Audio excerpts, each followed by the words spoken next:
Hi, everybody, and welcome to another episode of the Double 18 Podcast. I'm your host, Stephen Nagishi. Thanks for joining us on this Monday evening. As always, I'm very excited to bring in our tonight's guest. We've had him on multiple occasions. Last time we had him was about just over 2 months ago, just when the Cubs and the Dodgers were playing in Tokyo back in mid-March, which was kind of a weird ordeal.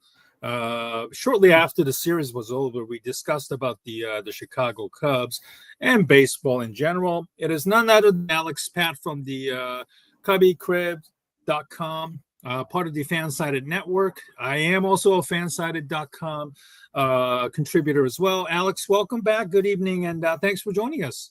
Yeah, thanks for having me. Good to be back. Well, a lot has changed since we last spoke about the state of the Chicago Cubs. You know, they lost both games to the Los Angeles Dodgers, even though it was kind of deemed as their a home game, if you will.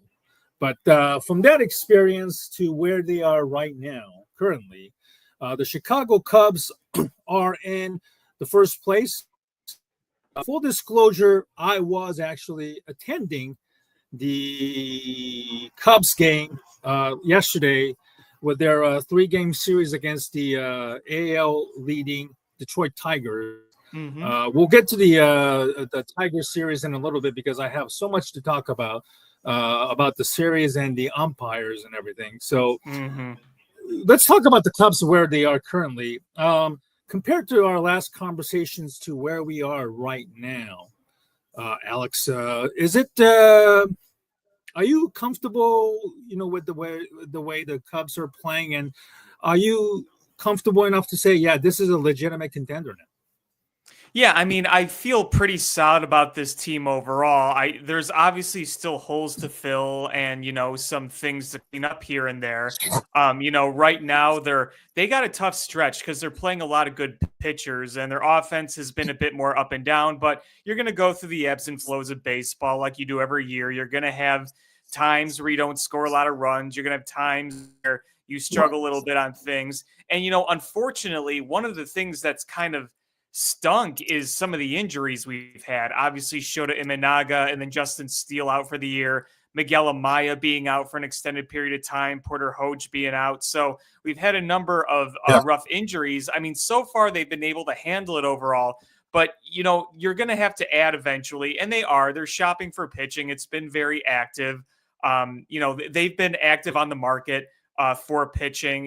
They have made a few small moves like Genesis Cabrera and Drew Pomeranz, but they're going to start looking after starting pitching, and they're going to keep going after it up until the deadline. We know they're going to do that. They might add a few starting arms, but I mean, I feel decent, though I still keep an eye on the Brewers and the Cardinals. I mean, they've been playing really good baseball lately, and while I don't think on paper they're as good as we are, they can still win games. And if the Cubs don't beat them, then things are going to change. So I feel solid. I just hope that, we can get healthier again and we can plug some holes and then we can hit the ground running.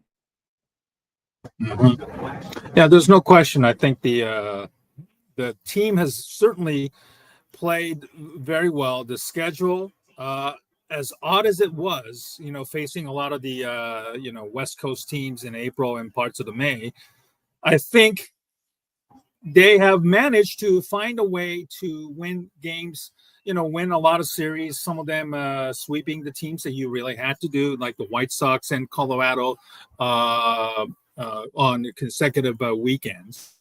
That certainly has helped.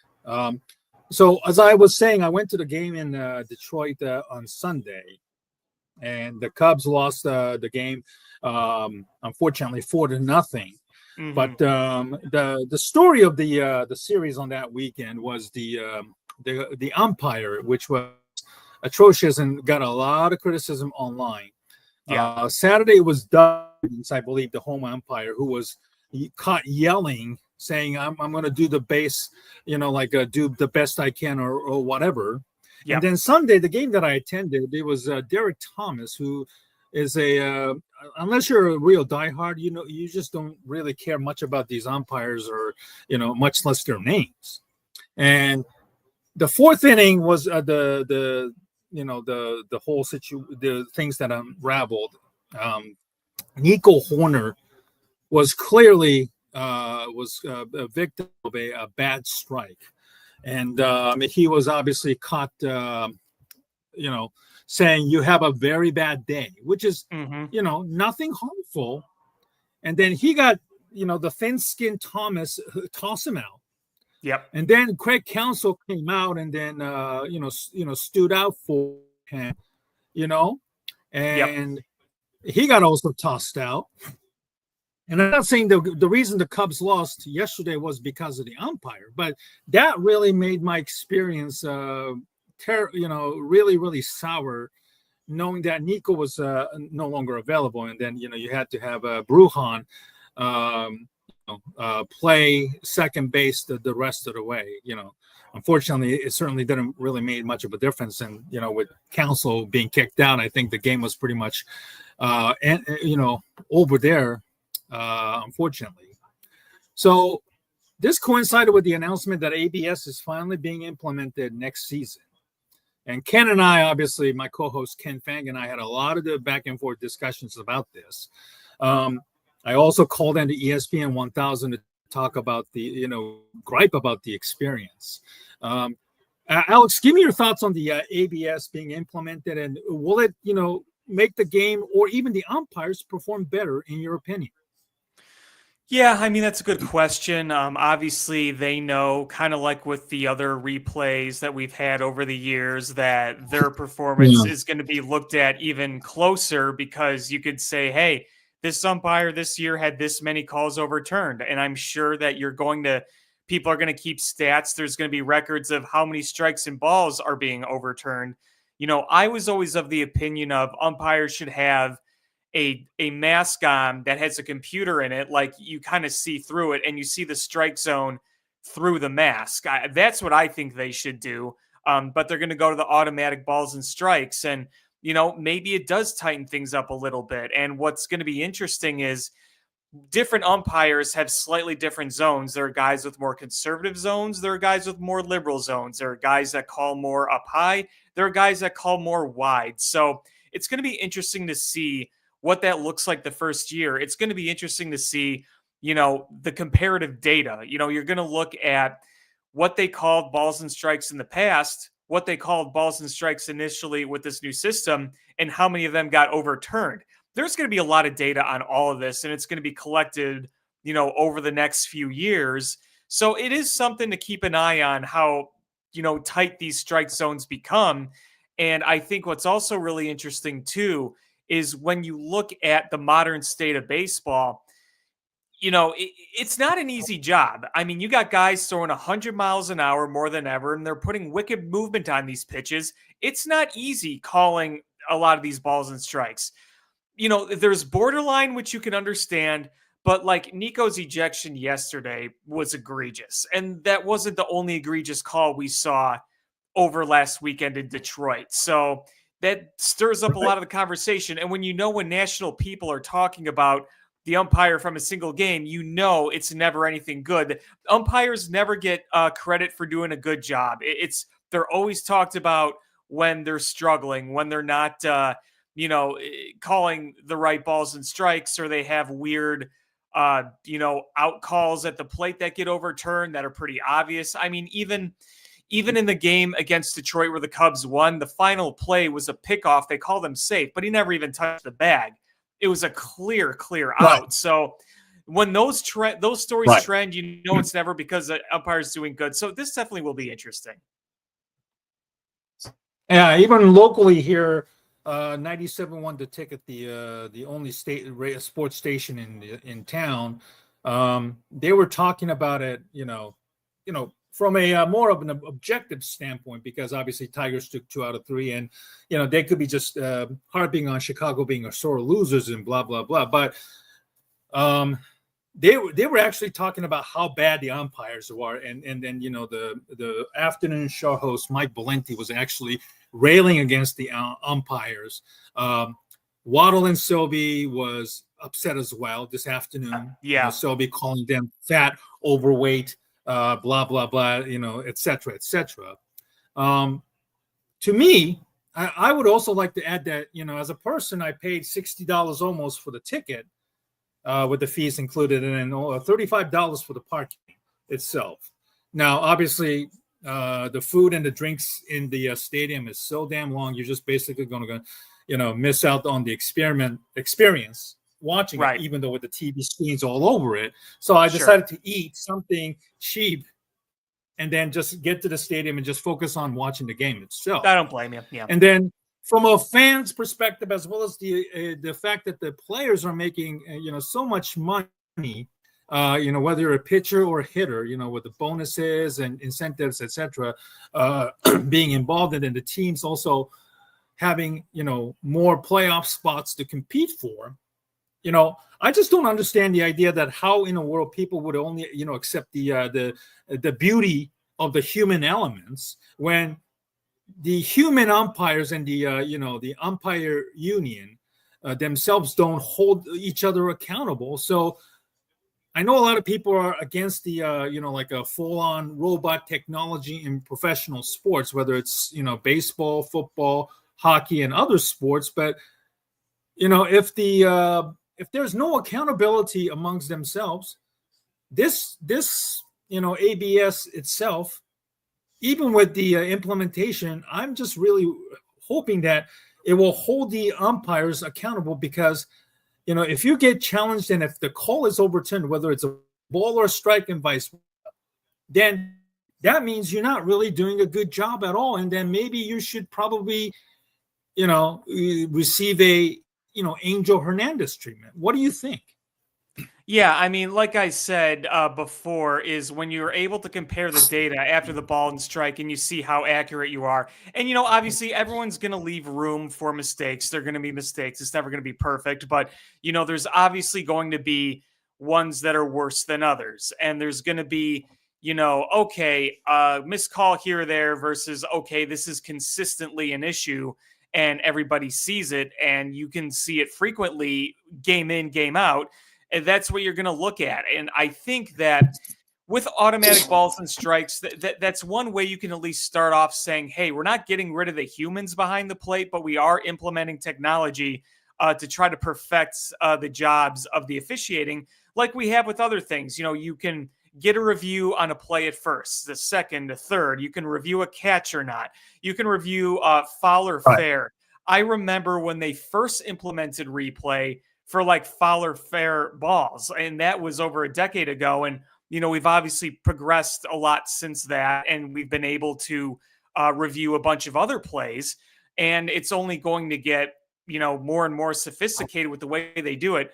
The other interesting thing now is you could play a game back in 1950, and the first televised games, you had one angle, and the people only went off the reaction of the players if it was a bad call or not. But if you were sitting in the stadium and watching on TV, it was really hard. Now you got high definition views of every single angle. It's so much easier to tell if a call is bad or not, especially if you're online, like say on Twitter, and you're seeing a lot of these outlets that post the data and the replays where you say, hey, the computers themselves are telling you that this was the wrong call.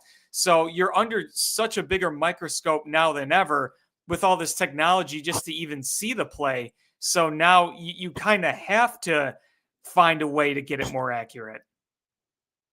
Mm-hmm. I mean, overall, I know the baseball has done a lot to, change the game. The implementation of pitch clock to speed up the game, which was actually led to a better TV numbers. But I think a lot still needs to be changed with the baseball, because it's no longer the American pastime. It's completely been replaced by football. This perceived notion that it's an old person's game. A lot of changes still needs to be implemented to make baseball a watchable sports, because I think a lot compared to other sports, baseball is a game of margins, and the margins is thin, where the balls and strikes can really change the course of the outcome of the ball game. So, I just hope that the ABS implementation can lead to more and more umpires having the awareness and having more alertness that their job is being more scrutinized more than ever, and that it will lead to more accountability on their job. Because what I witnessed, and you saw the game also on the weekends, about the home umpire acting very unprofessionally. So hopefully, unfortunately we have to wait until next year for the ABS to be implemented, but I hope it leads to better accountability amongst the umpires themselves. All right, let's move on. I mean, look at the old days; they could get away with anything. Sorry about that, Alex. Go ahead. Oh yeah, no, I was just saying, like back in the old days, an umpire could get away with anything. That's really the only point I was making. Exactly. We've only had a handful of umpires, be forced out. Angel Hernandez being the most recent example, because we knew he was really, really bad, and it finally caught up to him. So I just hope that there will be more and more umpires, whether you're less than 10 years or more than 25 years in the game, it leads to a better accountability, and then being forced to face Angel Hernandez type treatment if it is really, really necessary. All right, let's move on to the Cubs again. Currently, the Cubs are still, very much in the first place right now. But you mentioned the pitching, especially in the starting pitching, that's been a bit of a trouble spot with the injuries right now. Shota Imanaga ramping up to get back, hopefully sometime this month. Probably provided he remains healthy, and his rehab assignment. I'm assuming he will go to Iowa for a couple of starts to get himself ready.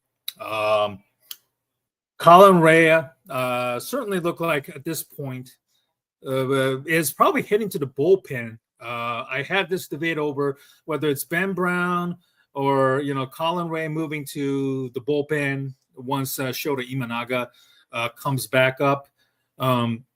What is your current opinion on the current state of the Cubs rotation, and what is it going to look like moving forward? And are you feeling confident, or do you feel like there's still a lot of work needs to be done about you mentioned earlier adding a pitcher? Yeah, I mean, you're going to have to add a pitcher eventually. I think they've done a pretty good job recently with all the injuries, but eventually you're going to want to change that as we go forward.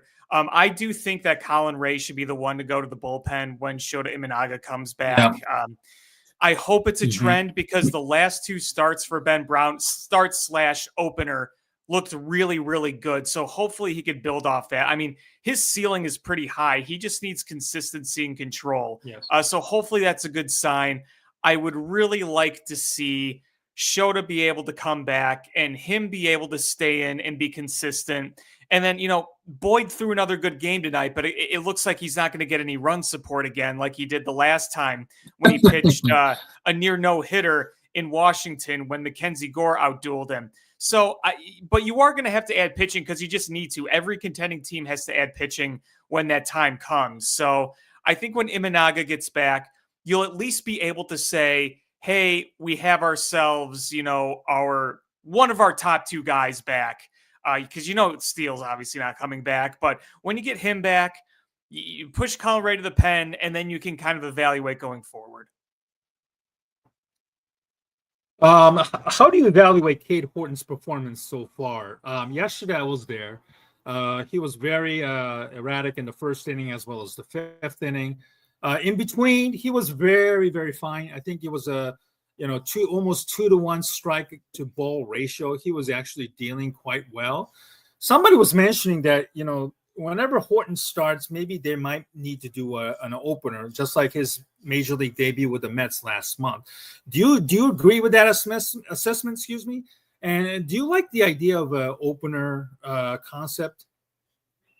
I like the idea of an opener concept. I'm not sure I'd do it for Cade Horton. I liked it for Ben Brown.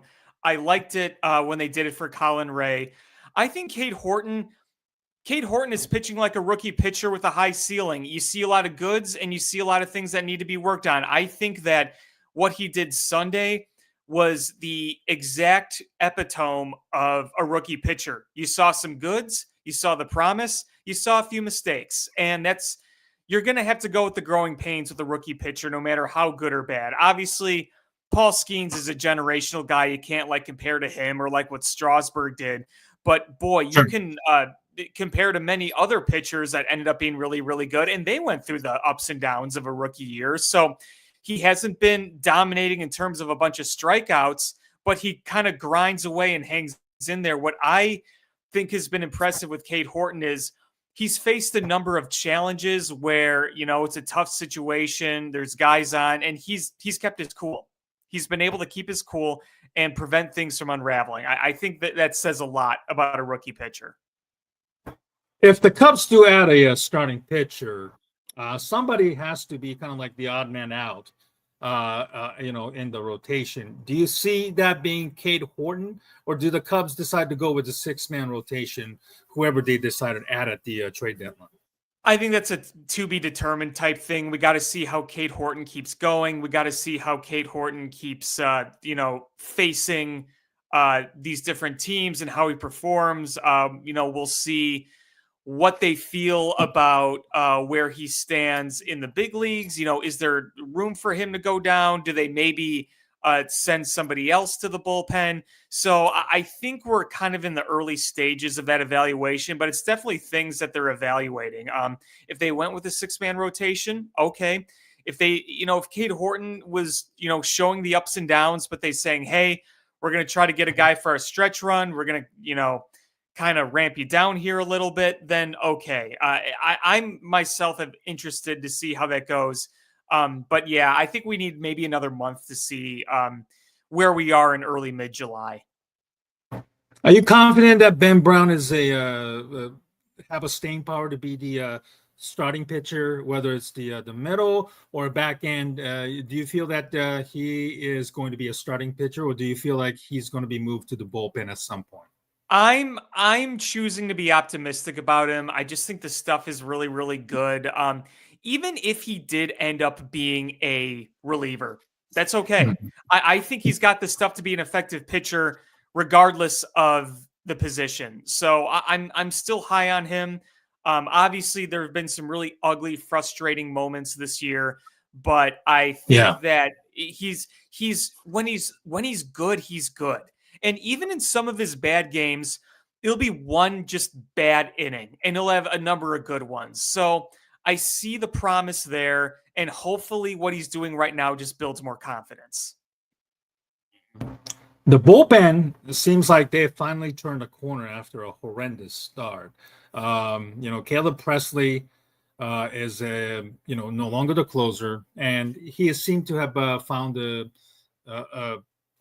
spot in the relief spot, pitching, whether the Cubs are trailing by a large margin or when the Cubs have leading by a large margin. Daniel Plasencia is now the closer. After a horrendous outing against the Miami Marlins in Miami with the Cubs leading and he blew a lead, it seems as though he has found his groove, and Greg Counsell, the manager, seems to trust him right now. Mix and matches, a lot of the older guys who have not pitched in a while, and Drew Pomeranz and, Chris Flexens of the world, Theo Bars, et cetera. How impressed are you with the bullpen right now? But how much of the focus do you still see the Cubs need to add another maybe left or right reliever during the trade deadline? Yeah, I mean, you can never have enough arms. You have to add no matter what. Any team, no matter how good their bullpen is, if you're in a position to try to win, you're going to add arms. You're going to just keep adding to that. I mean, remember, the 2016 bullpen was very good, but they went out and got Chapman because they were pushing all in. So, yes, they are going to do it. But give a lot of credit to a lot of these guys. Drew Pomeranz hasn't pitched in several years in the majors. Look what he's done. Danny Palencia, after that blown save, has looked a lot more confident. That didn't get him down. He didn't lose his cool. He was able to get back and, be effective. And sure, there's a few times where he gets a little wild, but he's been much better at being able to go out there and throw strikes and pump that 101-mile-an-hour fastball at the top of the zone and be effective with it. And he's seemingly got that moxie to him where, like, you're like, okay, the closer job is one of the most difficult jobs in professional baseball. And Steve Stone has said this, you need a special mental makeup to be a closer. And it's a very difficult thing to do. And it's a small sample size. We're not sure where it's going to be yet. But in the small sample size, I've seen some promise with him in that role. My guest tonight is Alex Patt, the writer with the Cubbies Crib.com, part of the Fansided.com network. Let's move into the offense. And, the Cubs offense have been very, very good. They lead the, pretty much lead or near the top in almost every offensive category, pretty much. And one of the stars of the team is Peter Crow Armstrong's rise this year. He was originally drafted by the Mets back in 2020, traded to the Cubs from the Mets in exchange for Javi Baez. And, last year he made his debut. He struggled, finished pretty well toward the end. And this year his offensive numbers has been just astronomical, home runs, RBIs, pretty much.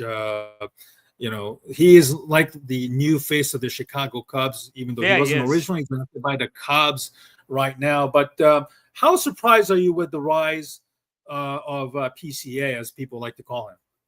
Yeah, I mean, what surprised me more than anything is the power. I thought like 17 home runs was kind of his ceiling over an entire season, and he's already hit that mark in early June. That's what surprised me more than anything is that power.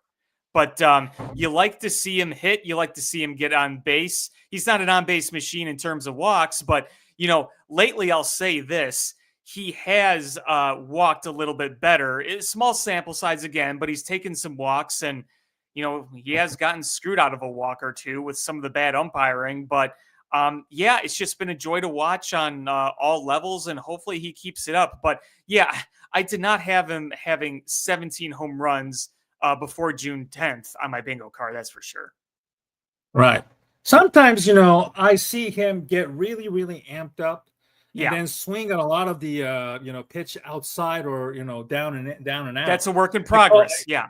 Exactly. And that's what I call him, like the lefty version of Javi Baez, because Javi would always swing at a pitch that was down and in, like going out. And then he would always swing on those things as if, his life dependent on it. But how much of that do you see, being, sustainable in your opinion, like him becoming like maybe a 30 plus 100 RBI guy and maybe steal 50, 60, or even more bases as a, like a cornerstone player for the Chicago Cubs, in your opinion? Yeah, I mean, I feel good about his work ethic. I think that he's going to keep perfecting on things, and there's going to be some struggles too. There's going to be some adjustment periods when other teams kind of figure out how to pitch to him a little bit. And we've seen some of those ups and downs. That's just natural for a young player. But one thing's for sure, he does not lack confidence. We know that. I mean, he goes out there with full energy, and that energy is infectious. And I think that he and guys like Suzuki really like to play off each other with that. And it's great to see. I mean, you need that kind of guy on a team to kind of, charge you going forward. Mm-hmm. Earlier this year, I forgot who reported it, but I believe maybe John Heyman or somebody else. The Cubs tried to sign him to a $75 million contract. I don't know the length of it, but I would assume maybe it's like 7 or 8 years, somewhere along that line. And certainly this was well before PCA put up, this incredible number so far this season. Do you think that the Cubs are able to keep him long term, or do you feel like this is something of a cat and mouse game where Pete is going to wait until he gets closer to his free agency, or what do you think is the end game here for both the PCA and the Cubs long term? Well, yeah, I mean, I think PCA is going to do everything he can to build up as much value as possible over the years of control he has. And he's going to be here a while regardless. So, it's not like we have one more year of him and that's it.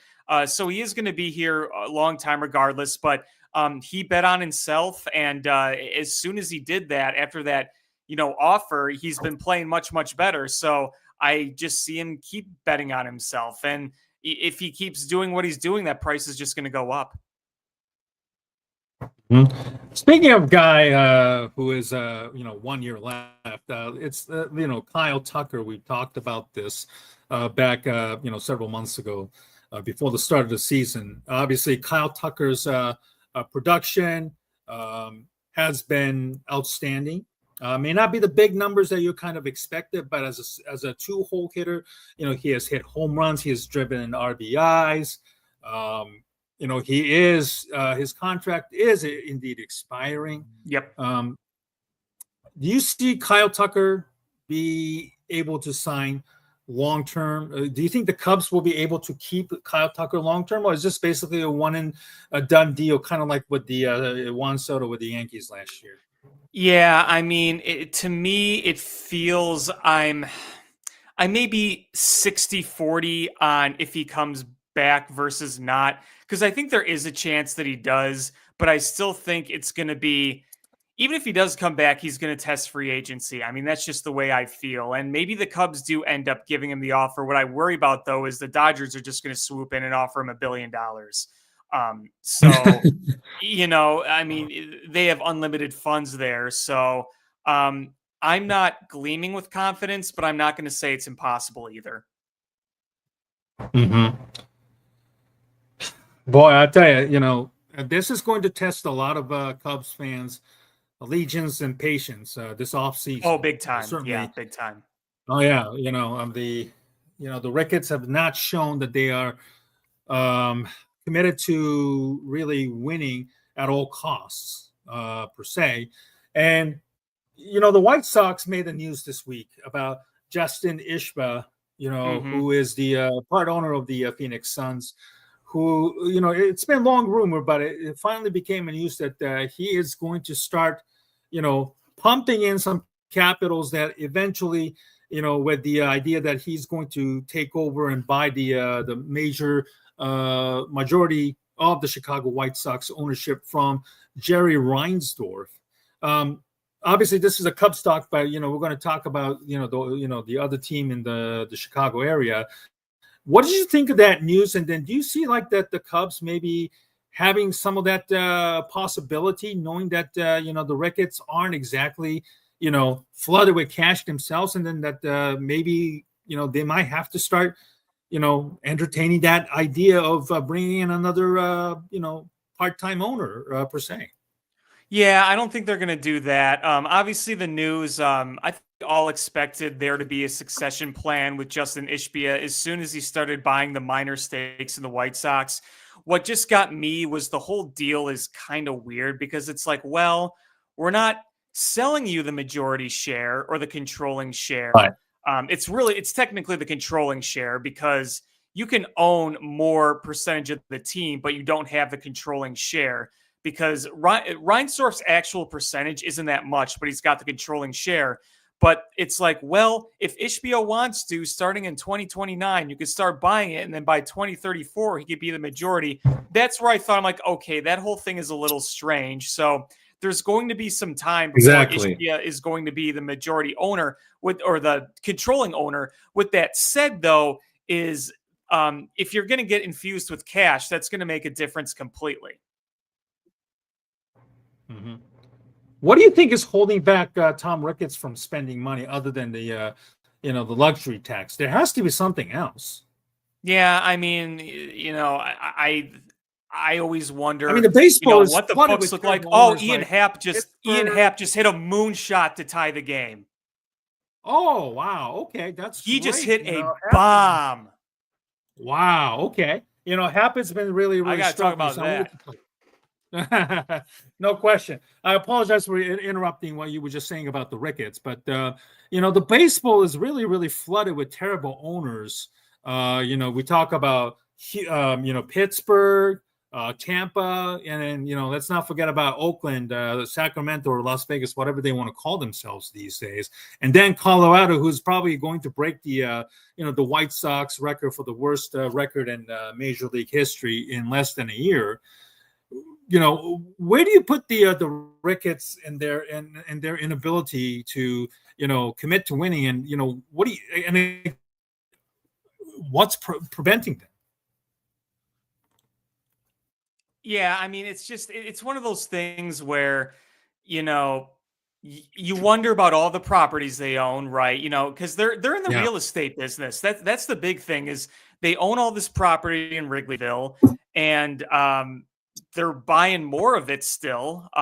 They're developing. I should say they're developing more of it still. They knocked down the one building across the street. They're going to build apartments or condos, whatever they are, where the old Emascatuli thing was. And I'm not saying the big biblical losses comment was excusable, but there is no doubt that whole thing was greatly impacted by the pandemic, because not only did you not have baseball and you didn't have baseball broadcasts, well, all those businesses that the Ricketts owned, or the land that they owned where the business pay them rent, they weren't in business because of the pandemic. So that had something to do there. I also think, too, the marquee money just wasn't nearly as much as they thought it was going to be. And again, I am not making full excuses for the Ricketts at all. Don't get that mixed up. But I do think there are some factors out there that make you wonder. And I also wonder, too, is this a question of Crane Kenny? I mean, Crane Kenny's been around a long time, and they did a great job with the renovations. They paid all of that out of pocket. It was $1 billion out of their own pockets, no tax money, no loans, no nothing. But, with the marquee and not making the profit that you thought in some of the other business decisions, you just wonder, what's going on behind there. So, it's while I can't sit here and defend the Ricketts, you ask legitimate questions about business, because I do think that the breaking even stuff is exaggerated. I'm not excusing that, but I think it's worth questioning what the books look like, where the profits are coming from, what is the return on investment on a lot of these ventures around the ballpark. I would love to know. I would love to know what it looks like, over at the next block when you have the hotel and all the restaurants inside and the shops and the bar. What is the return on investment on that? I don't know. Yeah, you just talked about Ian Happ just smashing a tying home run. He kind of struggled, so far. He's hitting 250s right now, even before that home run. But I think eventually at the end of the year, he'll probably win another Gold Glove, unless he misses another time with an injury, per se. Do you feel that Ian Happ, I know he's not the ideal leadoff man, but do you still like the idea of Ian Happ leading off? Or do you feel like at some point, I know this was done before, PCA leading off, or do you feel like PCA leading off is a bad idea long term? I'm fine with Happ leading off for now. I know a lot of people don't like it, but when you have a guy that can draw walks, and he took some time to get back into the groove after that injury. So it was kind of tough for him there. So I'm fine with where it is. Speaking of PCA, he's up to bat right now, lefty on lefty, 1 on, 2 outs. Yeah, Suzuki just hit a bullet for an out, which is too bad. Oh, okay. Yeah. I know. That's pretty bad. Okay. So you still like the idea of PCA, Ian Happ leading off as for now, yes. For now. Yes. Okay. Yeah. Oh, okay. If they did decide to move PCA up there, I wouldn't be too upset, for the record, but that's just how I see it. Understandable. Let's look at the future of Jed Hoyer. You and I were pretty adamant that if the Cubs don't win division, or at least don't get to the playoffs, he is out of there. And There have been some chatters about the future of Jed, the job that he has done. It took him a long time to finally put together a decent team that we have right now. That is, that looks to, maybe win the NL Central when it's all said and done. But of course, what's important is where did the Cubs finish? Do they get the home field advantage or did they get for the wild card, et cetera, et cetera? But the chatter out there is that maybe we should, sign Jed Hoyer, obviously with the trade deadline upon us next month, and it might kind of hinder him from making the deals that he needs to, or perhaps maybe the future of Kyle Tucker might hang in a balance because you have a general manager or a baseball ops guy, without a contract, and how is he able to convince players or teams to do business with them? Where are you right now on the future of Jed? And do you agree with the idea of maybe giving him the contract right now, or do you just want to wait until the regular season as well as the postseason is over for that decision? Yeah, personally, I like to see it play out. I think Jed Hoyer's done a good job this year overall, but I would like to see it play out. But you're gonna have to make that decision pretty quick coming up here because he's on the last year of his deal, and he's gonna be fighting for his job. So I think that decision is gonna come up very quick. Oh, PCA just missed it. Oh, was that a fly ball? Another fly out. Man, he just missed it. Yeah, he tried, I guess. That's so bad. So you would literally wait until the rest of the season to play itself out, including postseason, to determine the future of Jed. Yeah. I like I said, would I be okay if they tried that in season? Sure. It's just, I guess you could call it a superstition of me. Understood. Now, if you're Jed, do you think like Jed has some sort of a leverage here? Because obviously he would like to continue on with the job, but if the ownership isn't really fully committed to whether it's paying Tucker or PCA to a similar deal that Jackson Merrill or Bobby Witt Juniors of the world got long-term 10-year deal, what's the point of Jed staying on with the Chicago Cubs? Do you see that point? Do you think that Jed has some sort of a leverage here about maybe forcing the ownership to perhaps commit more to resources, winning, etc.? Yeah, I mean, the fact that you've built kind of a nice culture and the fact that you freaking have a really good farm system. I mean, I think that right there, warrants him a lot of leverage. Like, I think you got to give him big props for that, for being able to build this farm system. And I mean, if PCA is what he is, and, you see Cade Horton, if he is what he is, and if you get like future production from like a Moises Ballesteros or something, and he makes a good trade, hey, man, I mean, that's a lot of good things to check off for him. My guest tonight is Alex Patt, the writer with the Cubbies Crib.com, part of the fan-sided network, the Chicago Cubs.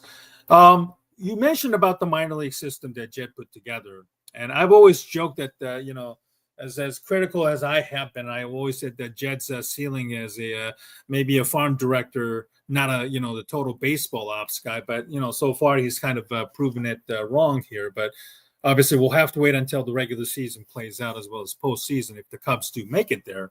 With the trade deadline coming up, certainly the question will be, who will the Cubs be targeting? And obviously the number one would have to be the arm, starting pitcher, as well as the maybe a bullpen arm. Do you have anyone that you certainly would like to see the Cubs target at the trade deadline right now? Really quickly, Ian Happ just threw out Castellanos at second. Oh, wow. Oh, at second. Man, the Cubs, that's like what, the third the time? Second outfield assist tonight. Yeah, Tucker did wonderful. That's wonderful. Yep. Wow, he threw him out Tucker by a did it long earlier, shot. I think. Yeah, Tucker did it earlier, now Happ did. Is, not exactly the speed and getting up there in age-wise, too. So, yeah. But I apologize there. Sue, is there anybody in particular you want the Cubs to target at the deadline? Yeah, I mean, right now, I think the challenge is finding a good starting pitching option. Obviously, we were talking about all offseason Alcantara being the target, but we've seen some big struggles with him this year. One guy I like is Drew Right. Rasmussen from the Rays, a starting pitcher from the Rays. Mm-hmm. Again, it's another guy that doesn't get a lot of pomp and circumstance, but he's been a really good pitcher for a while now. His only downside is he's got a pretty rough injury history, but when he's on, he's on. So that's a guy I would not mind them targeting.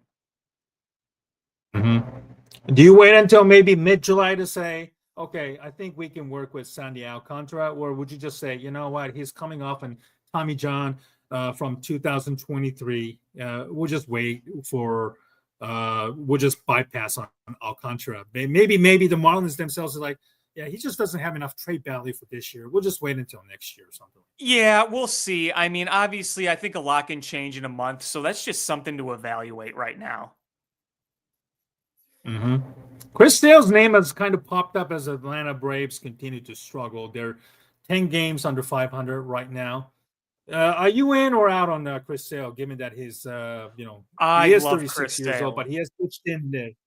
I love Chris Sale. I don't think the Braves are going to trade him necessarily, but I would love the idea of Chris Sale on this team. Okay. So the idea is that, Cubs minor league system is very loaded, thanks to largely due to, Jed and his, the scouts have done. This is this is a website called Cubs Central, put together by Todd Johnson. His top 10 right now in the Cubs farm system: Owen Casey, Mo Ballesteros, Jackson Wiggins, probably the only pitcher that's worth noting. He's currently in Double-A Knoxville. Kevin Alcantara, Johnny Long has really kind of emerged as a like a hitting machine, first base, third base outfielder guy. Pedro Ramirez is a very small guy, but he is raking in Knoxville as a third baseman. Jefferson Rojas, an infielder, probably going to be a future second baseman. Christian Hernandez, his teammate at the High A South Bend. Brandon Birdsell, currently injured and hasn't pitched. Eli Lovich, the kid that was drafted last year, playing currently in the Arizona Complex League. There are some notable names here as well. James Triantos, also in AAA, among others there. So just looking at the top 10 here, Alex, there are some intriguing names. I think if the Cubs are all in on winning the division and also making the playoffs very deep, I think at this point it's safe to say no one is untouchable. Give me your thoughts on this list, and what the Cubs perhaps can, do you want him? Do you want these prospects to stay or should go? Do you have anybody in one particular names in mind that makes you say, I want this guy at least to be a trade chip or maybe stick around or something like that? Yeah, you're gonna have to trade some of these guys. If you're gonna buy, you're gonna have to trade some of these guys. I feel like somebody like Owen Casey or Alcantara is primed to be traded, not because we don't like them, not because they wouldn't provide future value, but if you're gonna buy now, those are kind of your prized guys. So I would not be surprised if one of them is traded, one of those two at least, and maybe one of others. Maybe, I know James Triantos has been one talked about, but he's got some injury issues right now. But right. Like Owen Casey might be your kind of blue chip trade piece right now. Okay, I think this is somewhat conducive to the Kyle Tucker situation, because if Kyle Tucker does end up leaving, of course, then you put Seiya Suzuki, who is doing a banged up job this year as a DH guy, may play right field. And I know a lot of people are somewhat hesitant about that idea, even though defense isn't as bad as some people would like to say so. But do you still deal Casey knowing about the future of Tucker being somewhat up in the air?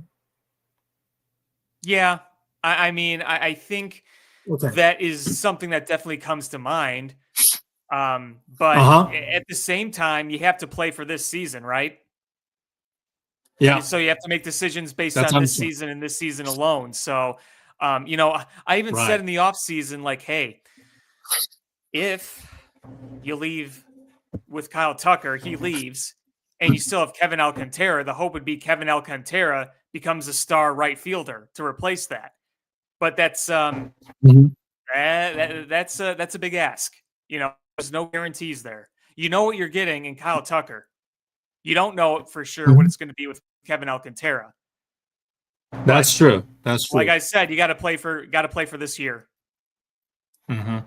What do you make of Moises Ballesteros? He made his debut last year, but Todd thinks that I'm not sure he's a Cub next month. Do you still like to see Mo Baller, as people like to say, stick around with the Cubs, or do you think that he is probably the guy that who can bring the most value in return because he's such a great hitter in AAA Iowa? Yeah, I think the complicated thing about Mo Baller is you just don't really have a solidified spot for him. That's the big thing. When Hmm. Hap was out and you could rearrange things, he was able to get in there and, have a DH spot and you can move Seiya into the outfield, no problem. But when everybody's healthy, there's just really not a place for him because you don't trust him to catch in the big leagues at this point. That's why you got Reese McGuire. Hmm. And right now, of course, Mo Baller is getting some work in the behind the plate, with Reese Yeah. McGuire with the Cubs, as a result of Miguel Amaya's injury with the oblique. He's out maybe 4 to 6 weeks, and then he has to go to Iowa for a rehab assignment once he gets off the IL there. Johnny Long's name has really came out of nowhere.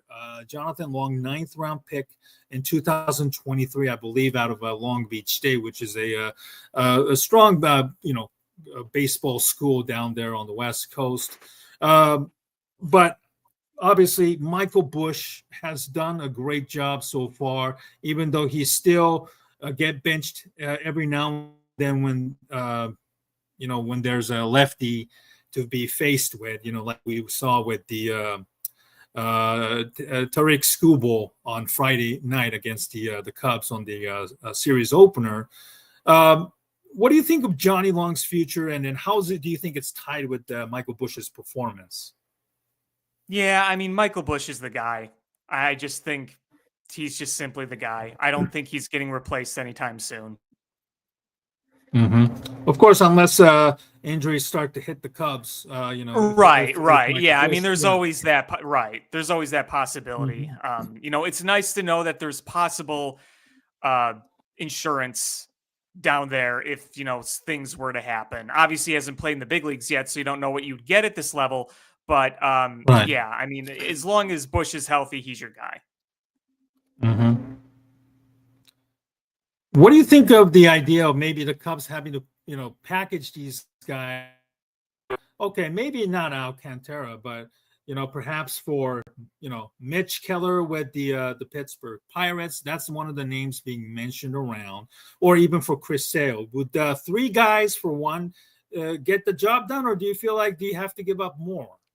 You might have to give up more depending on what you're giving up itself. Obviously, if it's three of your top guys that might do it, if you don't want to give up all your top guys, then you might have to package a little more in there. But Sale, he's signed through this year and then has a club option next year. So the Right. Braves are going to ask for a high price. I'm very confident of that.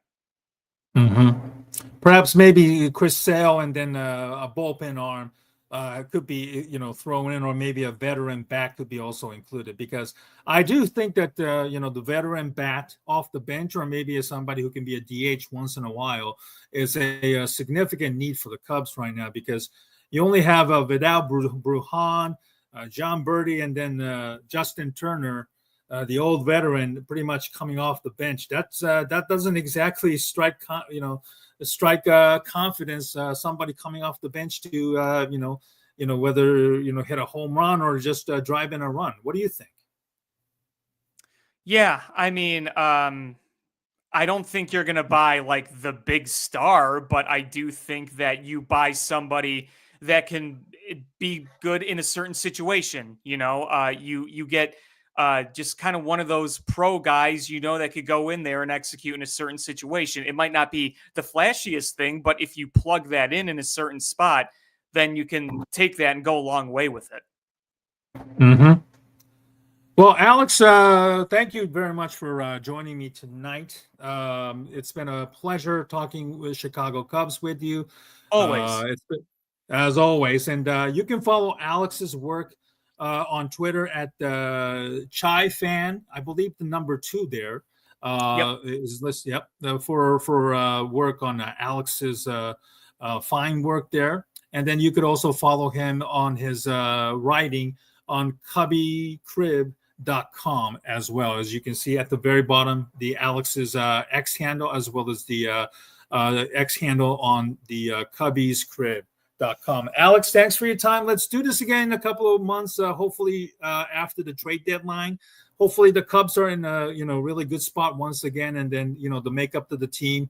Obviously, with the a lot can change certainly after the trade deadline. Yep. Enjoy your summer, and then we'll hope to have you on again in a couple of months from now. Thank you for your time. Sounds great, man. Thanks again, always, and have a good one. Take care. And Take care. thank you very Bye-bye. much for joining us, everybody. Take it easy.